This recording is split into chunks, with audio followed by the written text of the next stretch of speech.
ഏവരെയും പുതിയ വാർത്തകളിലേക്ക് ഞാൻ സ്വാഗതം ചെയ്യുകയാണ്.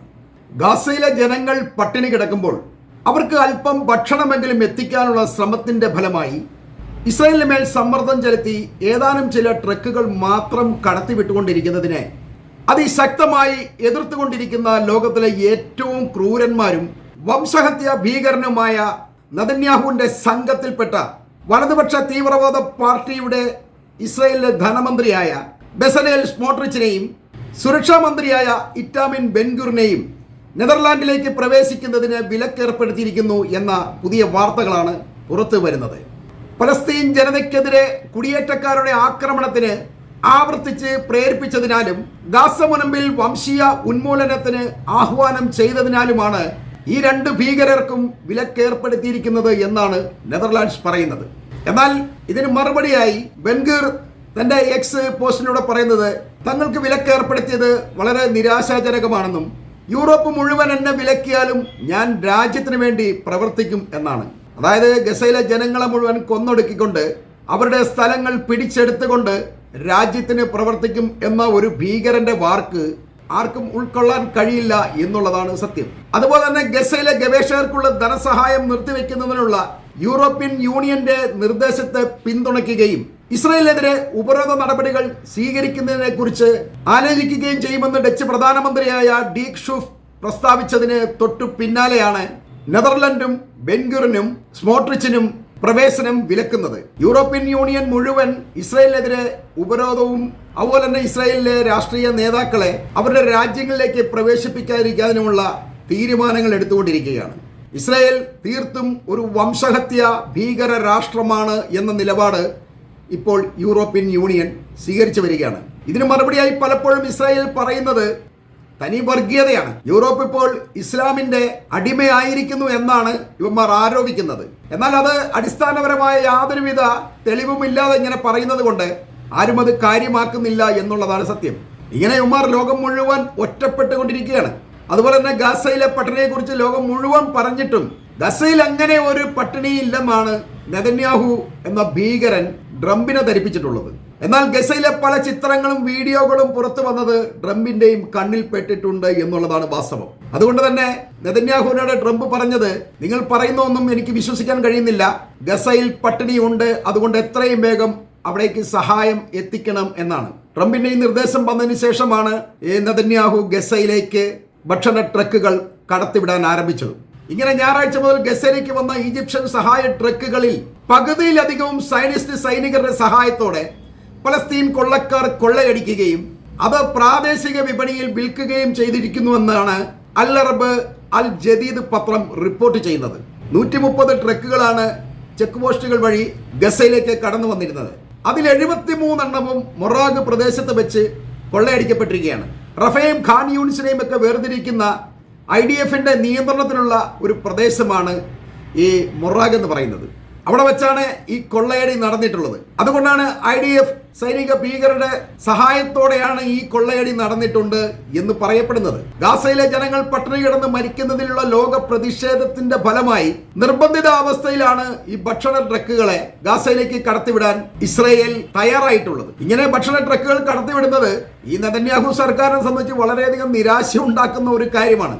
ആ ഒരു നിരാശയിൽ എത്രയും കുറച്ച് ട്രക്കുകൾ മാത്രം ഗസയിൽ എത്തിയാൽ മതി, അവന്മാര് ഒരു നേരം മാത്രം ഭക്ഷണം കഴിച്ചാൽ മതി, അതല്ലെങ്കിൽ കിട്ടുന്നതുകൊണ്ട് മാത്രം കഴിച്ചാൽ മതി എന്നുള്ള ഒരു നിലപാടിലാണ് ഇവന്മാര് ഈ ട്രക്കുകളെ കൊള്ളയടിക്കാൻ ഇസ്രായേലിനെ അനുകൂലിക്കുന്ന പലസ്തീൻ കൊള്ളക്കാരെ അനുവദിക്കുന്നത്.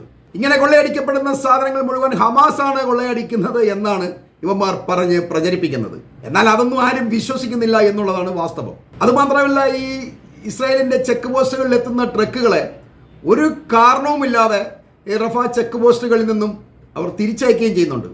ഇന്നലെ മാത്രം ഇങ്ങനെ 20ലധികം ട്രക്കുകളാണ് തിരിച്ചയച്ചിട്ടുള്ളത്. ഇതിങ്ങനെ ഉമ്മാർ സാധാരണ ചെയ്യുന്നതാണ്. ഏറ്റവും കുറച്ച് സാധനങ്ങൾ ഗസയിലേക്ക് എത്തിക്കുക, അതാണ് ഉമ്മാർ ഉദ്ദേശിക്കുന്നത്. എന്നാൽ ലോകം കണ്ടാൽ ഗസയിലേക്ക് ഒരു കുഴപ്പമില്ലാതെ ട്രക്കുകൾ വരുന്നുണ്ട് എന്ന് പറയുകയും ചെയ്യാം. ട്രക്കുകൾ എത്തിയെങ്കിൽ പോലും ഗസക്കാർക്ക് തികയുന്ന ഒരു സാധനവും അതിനകത്ത് ഉണ്ടാവില്ല എന്നുള്ളതാണ് സത്യം. ഇത്തരം ആവാസങ്ങൾ ഗസയിൽ നടക്കുന്നത് കൊണ്ടാണ് എമിറേറ്റ്സിന്റെയും ഈജിപ്തിന്റെയും ഒക്കെ സഹായത്തോടെ വിമാനങ്ങളിൽ നിന്നും പാരച്യൂട്ട് വഴി ഭക്ഷണ സാധനങ്ങൾ ഗസയിലേക്ക് ഇറക്കി കൊടുത്തത്. അത് അവർക്ക് കിട്ടുന്നുണ്ട്. അതവരെല്ലാം കൂടി വലിച്ചു പങ്കിട്ടെടുത്ത് പോകുന്ന വീഡിയോകളൊക്കെ ഞാൻ ഇട്ടിട്ടുണ്ട്. ആ വീഡിയോയ്ക്കൊക്കെ സ്ട്രൈക്ക് ഉണ്ട് കേട്ടോ. ഞാൻ രാവിലെ ഒരു വീഡിയോ ഇട്ടിരുന്നു, അതവർ പ്രൊമോട്ട് ചെയ്യല, പല വ്യൂവേഴ്സിലേക്കും അത് എത്തുകയില്ല. അതുപോലെ തന്നെ ഏജ് റെസ്ട്രിക്ഷനൊക്കെ വീഡിയോയ്ക്ക് അവർ ഉണ്ടാക്കിയിട്ടുണ്ട്. അപ്പോൾ ഇങ്ങനെയുള്ള കാര്യങ്ങളൊന്നും കാണിക്കാൻ ഒരു കാരണവശാലും ഈ യൂട്യൂബോ അങ്ങനെ ഒരു ഇത് അനുവദിക്കില്ല എന്നുള്ളതാണ്. ഇത് നമുക്ക് കാണിക്കാൻ കഴിയില്ല. അതുകൊണ്ടാണ് ഈ ഒരു പ്രത്യേക വീഡിയോ ആയിട്ട് ഞാൻ എപ്പോഴും ഇടുന്നത്. കാരണം എന്തെങ്കിലുമൊക്കെ റെസ്ട്രിക്ഷൻ ഉണ്ടെങ്കിൽ തന്നെ നമുക്കത് ഡിലേറ്റ് ചെയ്യാൻ കഴിയും. അതിനാണ് പ്രത്യേക വീഡിയോ ഉണ്ടാക്കിയിടുന്നത്. ഗസയിൽ ഇങ്ങനെ ദാരുണമായ സംഭവങ്ങൾ നടക്കുമ്പോൾ ഇസ്രായേൽ സൈന്യത്തിന്റെ ഉത്തരവാദിത്തത്തിൽ വരുന്ന ഭക്ഷണ സാധനങ്ങൾ ക്രിമിനൽ സംഘങ്ങൾ കൊള്ളയടിക്കാൻ സാധ്യത കൂടുതലായതുകൊണ്ട് UN സൈന്യത്തിന്റെ മേൽനോട്ടത്തിൽ ട്രക്കുകൾ ഗസയിൽ എത്തിക്കുന്നതിന് ആവശ്യങ്ങൾ നാലാവശത്തുനിന്നും ഉയരുന്നുണ്ട്. എന്നാൽ അമേരിക്കൻ നിസ്സഹകരണം മൂലം അത് ഇതുവരെ പാസ്സായിട്ടില്ല. അമേരിക്ക ഈ പറഞ്ഞ പോലെ ലോകത്തുള്ള മറ്റു രാജ്യങ്ങളെ കാണിക്കാൻ വേണ്ടി മാത്രമാണ് ഈ ഗസയിലേക്ക് എന്തെങ്കിലും സഹായം ചെയ്യണമെന്നൊക്കെ ട്രംപ് പറയുന്നത്. ട്രംപിന്റെ ഒരു പ്രസ്താവന ഉണ്ടായിരുന്നു, ഗസയിലെ സ്ഥിതി വളരെ ഗുരുതരമാണ്, അവിടേക്ക് ഉടൻ ഭക്ഷണം എത്തിക്കണം എന്നൊക്കെയുടെ ന്യൂസുകൾ ഉണ്ടായിരുന്നു. ഞാനൊന്നും ഇട്ടില്ല കേട്ടോ, എന്ന് ആവശ്യമില്ല. ഇവനൊക്കെ ചുമ്മാ പറയുന്നത് നമുക്കറിയാം. അതുപോലെ നെതന്യാഹു തന്നെ പറഞ്ഞിട്ടുണ്ട്. ഇതൊന്നും പറയേണ്ട ആവശ്യം അല്ലെങ്കിൽ അതൊന്നും പ്രൊമോട്ട് ചെയ്യേണ്ട ആവശ്യമില്ല എന്നാണ് തോന്നിയതുകൊണ്ടാണ് ഞാനത് പറയാത്തത്. കാരണം ഇവനൊക്കെ ചുമ്മാ പറയുന്നതാണ്, ഇതിനകത്തൊന്നും വലിയ കാര്യമില്ല. മര്യാദയ്ക്ക് ട്രക്കുകളെ ഗസയിലേക്ക് കടത്തിവിട്ട് അവർക്ക് ഭക്ഷണം കൊടുക്കുക എന്നല്ലാതെ അന്തസ്സായിട്ട് യുദ്ധം ചെയ്ത് ജയിക്കുകയോ എന്തെങ്കിലും അല്ലെങ്കിൽ കോംപ്രമൈസ് എത്തുക എന്നല്ലാതെ കുറേ ജനങ്ങളെ പട്ടിണിക്കിട്ടിട്ട് യുദ്ധം ജയിക്കാമെന്ന് കരുതുന്നത് വെറുതെയാണ്. അവരെല്ലാം മരിച്ചു പോകുമ്പം അത് കൂടുതൽ പ്രതിഷേധങ്ങൾക്ക് കാരണമാവുകയും ചെയ്യും. ആ ബോധ്യം ഇപ്പോൾ ഏതാണ്ട് ഇവന്മാർക്ക് വന്നിട്ടുണ്ടെന്നുള്ളതാണ് സത്യം. ഇതിനിടയിൽ മറ്റൊരു വാർത്ത വരുന്നത്, കഴിഞ്ഞ ദിവസം ഞാൻ നിങ്ങളോട് പറഞ്ഞിരുന്നു ഫ്രാൻസ് പലസ്തീനെ സ്വതന്ത്ര രാഷ്ട്രമായി പ്രഖ്യാപിക്കാൻ ഒരുങ്ങുന്നു എന്നുള്ളത്. എന്നാൽ ഈ ഫ്രാൻസിന് പിന്നാലെ ഇപ്പോൾ UK-യും പലസ്തീനെ സ്വതന്ത്ര രാഷ്ട്രമായി അംഗീകരിക്കാനുള്ള തയ്യാറെടുപ്പിലാണ്. UK-യിലുള്ള പാർട്ടികളിൽ നിന്നും പ്രധാനമന്ത്രിക്ക് മേൽ ഇക്കാര്യത്തിൽ വളരെയധികം പ്രഷർ ഉള്ളതുകൊണ്ട് അയാൾക്ക് ഇത് ചെയ്യാതിരിക്കാൻ കഴിയാത്തൊരവസ്ഥയിലേക്കാണ് വന്നിരിക്കുന്നത്. അമേരിക്കൻ പക്ഷക്കാർ അല്ലെങ്കിൽ ഇസ്രായേലിന്റെ പക്ഷക്കാരായ ഈ പ്രധാനമന്ത്രി ഇപ്പോൾ പലസ്തീനെ സ്വതന്ത്ര രാഷ്ട്രമായി അംഗീകരിക്കേണ്ടി വരികയാണ്. ഹമാസുമായി യുദ്ധം ചെയ്തിട്ടും ചർച്ച ചെയ്തിട്ടും യുദ്ധം അവസാനിപ്പിക്കാനോ അതല്ലെങ്കിൽ ബന്ദികളെ വിട്ടുതരാനോ സാധ്യമല്ലെന്ന ഹമാസിന്റെ നിലപാട് ലോകരാജ്യങ്ങൾ മുഴുവൻ പലസ്തീനെ സ്വതന്ത്ര രാഷ്ട്രമായി അംഗീകരിക്കുന്നു എന്നുള്ള കാരണം കൊണ്ടാണെന്നാണ് പൊതുവെയുള്ള ഒരു വിലയിരുത്തൽ. അതിനാൽ ഉടൻ തന്നെ പലസ്തീൻ സ്വതന്ത്ര രാഷ്ട്ര പ്രഖ്യാപനം നടത്തും എന്ന് വിലയിരുത്തപ്പെടുന്നുണ്ട്.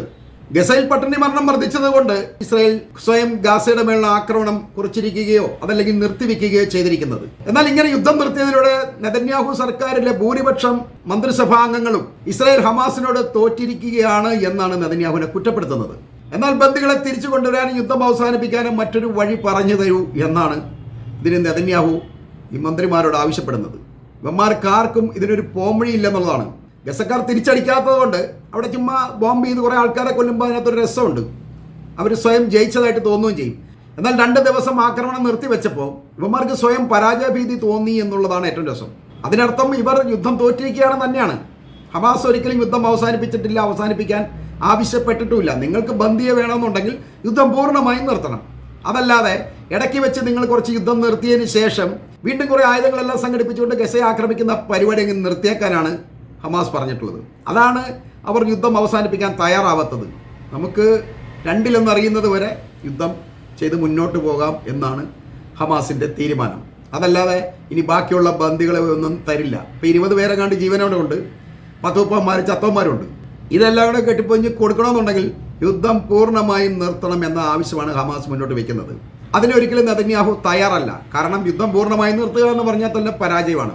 അതുകൊണ്ടാണ് അയാൾ യുദ്ധം അവസാനിപ്പിക്കാത്തത്. എന്നാൽ ഹമാസിന്റെ ആൾക്കാരുമായി ഒരു ചർച്ച നടന്നിട്ട് അതിന് തീരുമാനമാവാതെ നെതന്യാഹു സ്വയം ആക്രമണം നിർത്തേണ്ടി വന്നിരിക്കുകയാണ്. അത് തന്നെയാണ് ഈ പരാജയമെന്ന് അവരുടെ മന്ത്രിസഭയിലെ അംഗങ്ങൾ തന്നെ പറയുന്നത്. ഇവന്മാരിങ്ങനെ പറയുന്നതിന് മറ്റൊരു കാരണം കൂടിയുണ്ട്.